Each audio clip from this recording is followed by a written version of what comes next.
Welcome to ఎస్టెన్ news. నేను స్వప్న. ఈనాటి ముఖ్యాంశాలు. చేనేతకారులకు మరింత చేయూతనివ్వాలని పద్మశ్రీ అవార్డు గ్రహీత కూచిపూడి నృత్య కళాకారిణి డాక్టర్ జి పద్మజారెడ్డి అన్నారు. బంజారా హిల్స్ లో కళింగ కల్చరల్ సెంటర్ లో ఏర్పాటైన జాతీయ చేనేత వస్త్ర ప్రదర్శనను ఆమె సోమవారం ప్రారంభించారు.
అని ఉగాది అని ప్రతి ఒక్కరు ఆడబిడ్డలకని అందరికీ బట్టలు పెట్టే సందర్భాలు ఉన్నాయి కాబట్టి మన కొత్త సంవత్సరం పండగ తెలుగు కొత్త సంవత్సరం దీనిగా ఇప్పుడు బెనారస్ నుంచి యూపీ బెనారస్ నుంచి అని కలకత్తా నుంచి వెస్ట్ బెంగాల్ ప్రతి స్టేట్ నుంచి ఇప్పుడు మన గద్వాలు తెలంగాణలో తయారు గద్వాలు పోచంపల్లి ఆంధ్రప్రదేశ్లో తయారైతే మంగళగిరి కలంకారీ ప్రతి స్టేట్ కర్ణాటక మైసూర్ సిల్క్ ధర్మవరం పట్టు అట్లాంటి చీరలు ఎట్లా స్టార్ట్ ప్రతి స్టేట్లో వాళ్ళ ఐటమ్ వాళ్ళ మహారాష్ట్ర నుంచి పైతాని గుజరాత్ నుంచి పటోలా ప్రతిసారి అని డ్రెస్ మెటీరియల్ సూట్స్ అని చాలా ఐటమ్స్ ఇక్కడ దగ్గర 60 షాప్స్లో ఉన్నాయి.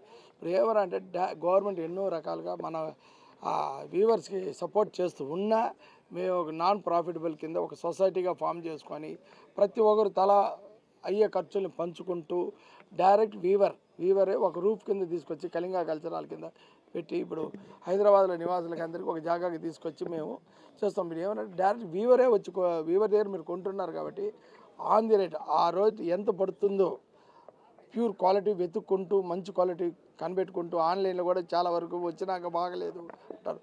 అందువల్ల ఇప్పుడు డైరెక్ట్ వీవర్లే వచ్చారు కాబట్టి హైదరాబాద్ నివాసులందరూ పర్చేజ్ చేసి మమ్మల్ని జయప్రదం చేసి ప్రతి ఒక్కరు ఇది కానీ రంజాన్ కానీ ఉగాది కానీ హోలీ కానీ జయప్రదం చేయాల్సిందిగా పర్చేజ్ చేసి జయప్రదం చేయాల్సిందిగా కొడుతున్న artisans. Thank you very much. Morning 11 AM to 8 PM. Morning 11 AM to 8 PM timing. Kalinga cultural. It's okay. నమస్తే, నా పేరు పద్మజారెడ్డి, కూచిపూడి ఆర్టిస్ట్ని, పద్మశ్రీ. ఈరోజు కళింగ కల్చర్ హాల్లో మొత్తము వీవర్స్ అందరూ వచ్చారు. ఇక్కడ జయేష్ గారు మొత్తము ఈ ఆడిటోరియం మొత్తం అంతా వీవర్స్ తోటి ఎగ్జిబిషన్ కండక్ట్ చేయటం మొదలుపెట్టారు. సో ఈ రోజు నుంచి 8th దాకా, ఈ మంత్ 8th దాకా ఈ వీవర్స్ అందరూ ఇక్కడ ఎగ్జిబిషన్లో ఉంటారు. ఇప్పుడే నేను కూడా చూశాను, అన్నీ చాలా బాగున్నాయి. బెనారస్ నుంచి చాలామంది వచ్చారు, కాశ్మీర్ నుంచి వచ్చారు. క్లోత్స్ కూడా చాలా తక్కువ రేటు ఉన్నాయి. సో మీ అందరికి తెలుసు హోలీకి అండ్ ఉగాది ఇవన్నీ కూడా ఫెస్టివల్స్ వస్తున్నాయి ఇప్పుడు.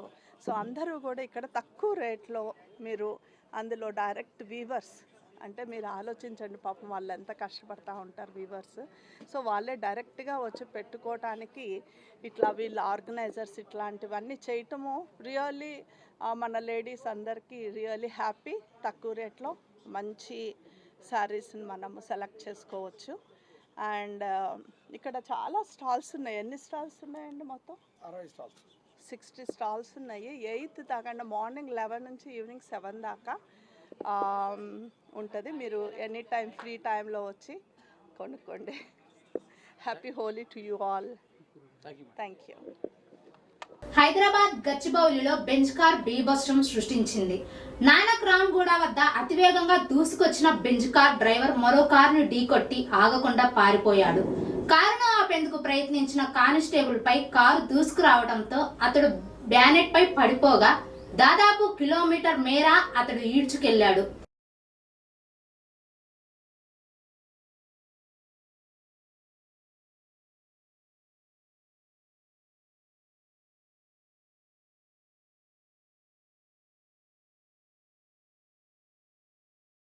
సికింద్రాబాద్ మహమూద్ గూడలోని అక్బర్ కేఫ్ సమీపంలో జరిగిన ఇఫ్తార్ విందులో తెలంగాణ జాగృతి అధ్యక్షురాలు కల్వకుంట్ల కవిత పాల్గొన్నారు. ఉపవాస దీక్షలో ఉన్న ముస్లిం సోదరులతో కలిసి ప్రార్థనలు చేసి వారికి శుభాకాంక్షలు తెలిపారు.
మంత్ నడుస్తున్నందున మరి మొత్తం తెలంగాణ వ్యాప్తంగా కూడా ముస్లిం సోదరులందరూ కూడా పొద్దంతా కూడా ఒక్క పొద్దులు ఉంటారు, రోజాలు అంటారు. ఆ రోజా ఇడిచే సమయానికి హిందూ ముస్లింలు అందరం కూడా కలిసి ఈ రాష్ట్రాన్ని అభివృద్ధి చేసుకోవాలనే సంకల్పంతో ఇఫ్తార్ విందులు చేసుకోవడం జరుగుతుంది. మరి ఇక్కడ సికింద్రాబాద్ నియోజకవర్గంలో మా హైదరాబాద్ మైనారిటీ అధ్యక్షులు గౌరవనీయులు మహమూద్గూడ, సికింద్రాబాద్ నియోజకవర్గంలో మహమూద్గూడలో మన హైదరాబాద్ అధ్యక్షులు మైనార్టీ అధ్యక్షులు దస్తగిరి గారు, అదేవిధంగా బండారు మహేందర్ గారు, ఇప్పుడే కొత్తగా జాయిన్ అయినటువంటి జావేద్ గారు మరియు సమీర్ గారు, సిద్దిక్ గారు అందరి ఆధ్వర్యంలో ఇక్కడ ఇఫ్తార్ ఏర్పాటు చేయడం జరిగింది. అబ్దుల్ బషీర్ గారు ప్రత్యేక శ్రద్ధతోని గత 2 సంవత్సరాలుగా ఏర్పాటు చేస్తున్న ఈ కార్యక్రమంలో మేమందరం కూడా పాల్గొన్నాం. మరి ఇట్లానే తెలంగాణలో ఉండే గంగా జమున తహజీబ్ అనేది అయితే అంటామో ఆ సంస్కృతి కొనసాగాలని, మనందరం బాగుండాలని మనస్ఫూర్తిగా కోరుతున్నాను. Thank you. జై తెలంగాణ. మూసీ ప్రక్షాళన బాధితులకు మద్దతుగా హైదర్ షాకాటోలో మూసీ దండి మార్చ్ నిర్వహించారు. ఈ కార్యక్రమంలో పాల్గొన్న నాయకులు సుమారు 4 కిలోమీటర్లు పాదయాత్ర చేసి నిర్వసితులకు భరోసా ఇచ్చారు.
గ్రామంలో శ్రీ సీతారామచంద్ర స్వామి దేవాలయ వార్షికోత్సవ బ్రహ్మోత్సవాలు కార్యక్రమంలో తెలంగాణ రాష్ట్ర రోడ్డు భవనాల శాఖ మంత్రి కోమటిరెడ్డి వెంకటరెడ్డి పాల్గొన్నారు.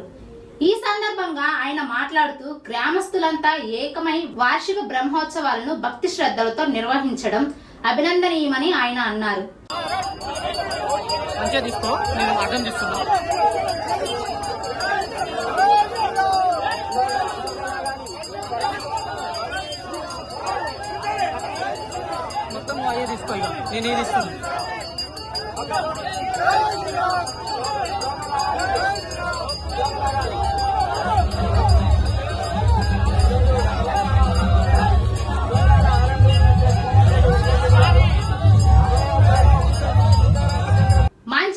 జిల్లా కేంద్రంలోని సాయికుంటలో ఉన్న బీసీ ఇంటిగ్రేట్ బాలుర వసతి గృహం వద్ద విద్యార్థుల నిరసనకు దిగారు.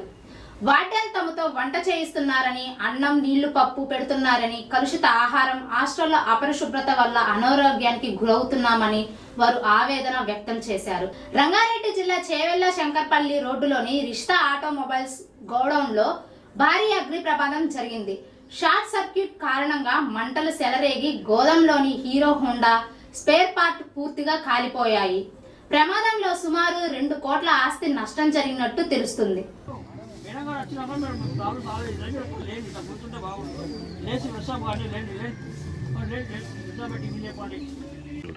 హాస్టల్లో సమస్యలు బాగాలేవు.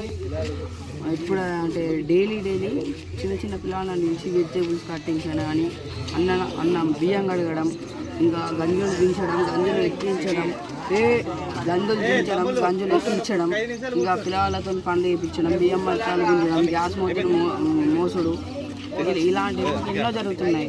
ఇంకా స్నాక్స్ అయినా కానీ ఫుడ్ అయినా కానీ సరిగ్గా పెడతలేరు. ఫుడ్ అయితే ఇంకా క్వాలిటీ మంచిగా లేదు. అంత ఒక్కొక్కసారి పురుగులు అంత ట్యాబ్లెట్ రాళ్ళు ఇట్లా వస్తాయి. పప్పు అయితే మొత్తం నీళ్ళే, కూర అయితే టేస్ట్ లేదు, ఏం లేదు. దాంట్లో ఇంగ్రీడియంట్స్ చక్కగా చేస్తలేరు. ఇంకా పెరుగు అయితే మొత్తం నీళ్ళే. ఇప్పుడు పెరుగు 3-4 ప్యాకెట్స్ చేస్తే దాంట్లో ప్యాకెట్ వర్కర్సే తీసుకుంటారు. ఇంటికి ఉంటాం కూడా మనం. మేము తినే వాళ్ళకి చికెన్ అయినా కానీ ఏదైనా కర్రీస్ వెజ్ కర్రీస్ కానీ మా వాళ్ళకే తీసుకోకట, ఇంకా కూరగాయలు తీసుకోకట వర్కర్స్. ఇంకా పెరుగు మొత్తం నీళ్ళు ఒకటే ప్యాకెట్, 150 మెంబర్స్కి ఒకటే ప్యాకెట్ పెరుగు. మీరు ఎందుకు కూర్చున్నారు? దేనికోసం కూర్చున్నారు? ఈ సమస్యల కోసం మేము కూర్చున్నాం. హైదరాబాద్ కోకాపేటలో శారదా పీఠానికి కేటాయించిన భూమిని పీఠాన్ని కొనసాగించాలని ముఖ్యమంత్రి రేవంత్ రెడ్డి గారు అధికారులను ఆదేశించారు. పీఠం భూములు జలమండలికి కేటాయించిన నేపథ్యంలో అక్కడ సాగుతున్న నిర్మాణ పనుల విషయాలను పీఠం ప్రతినిధులు ముఖ్యమంత్రి గారి దృష్టికి తీసుకొచ్చారు.